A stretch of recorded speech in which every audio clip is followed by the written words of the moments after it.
We're looking at the Backstage screen of Microsoft Word 2016, and we're going to review a few of the parts of this Backstage screen.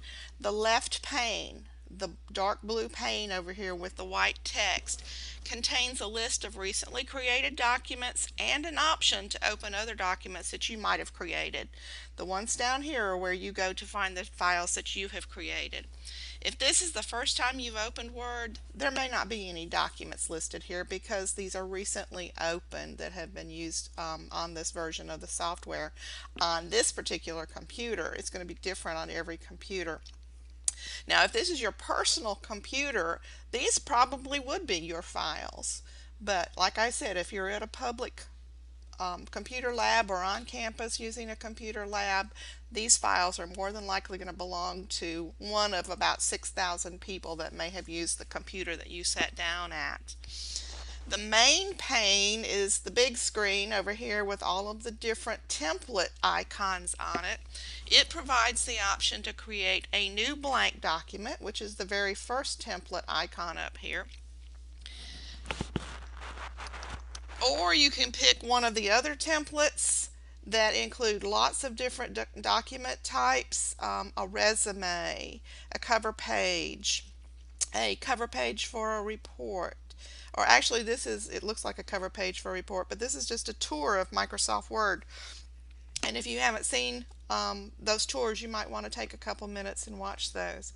You have blog posts, you have flyers and menus, all kinds of icons in here to represent templates that have already been laid out for you, and you just have to fill in the blanks with your company's name perhaps on this trifold brochure.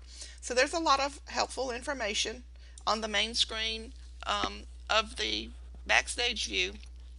At the top right side of the main pane, your name should appear if you're on your computer, and if you'll notice, my name is right here, my email address for my Windows account. This is not my personal email, but when you get into Microsoft, they want you to have an account, and you have to have a Microsoft account, which is the Hotmail. That's one of their email system accounts, and then I can switch to a different account here. If you so desire, you can have your own personal photograph here, or a picture of your dog or your cat or your kids or whatever. So you can personalize your software on your own computer. And it talks about on page 2-4, if your Microsoft account has a picture, it will appear in the right hand corner of your documents. Now, if you want to start working immediately, you just click on one of these icons and choose what you're going to work on. If it's a blank document that you need to start typing from scratch, you will use the blank document. And again, the last part of the screen is the status bar down here at the bottom of the Microsoft Windows computer. There is a taskbar at the bottom of the Mac computers also, but it looks a little different. It's a different size. The status bar always appears at the bottom of the screen until it's moved, and you can move it to the side of the screen or the top of the screen, but we're not going to do that in this class. On the left side of the status bar, the start button appears and the search box appears, and the start icons for any open applications are there. My open applications right now are Mozilla Firefox, Microsoft Word, and the Snagit video recording software. On the right side of the status bar, you'll see the notification panel that gives you the time and the date and all of the information about your system. This is a system icon. It says one new notification. If I click it, I'll get a message saying that something in my Windows system needs to be checked or tweaked, or can be checked or tweaked. It doesn't have to be. This is the system speaker information. This is the system internet access information.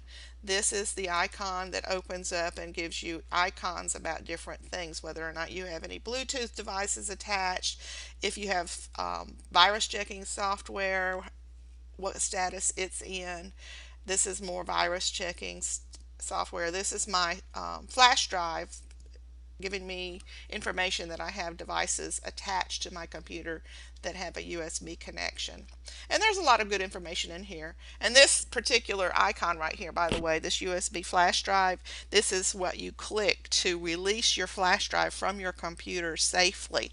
Since it's an electrical connection, you don't want to short out your flash drive, so you should always click this and then click the drive that you want to disconnect from your computer, and then after a second or two it will tell you that it is now safe to release that or to take that storage device off of your computer.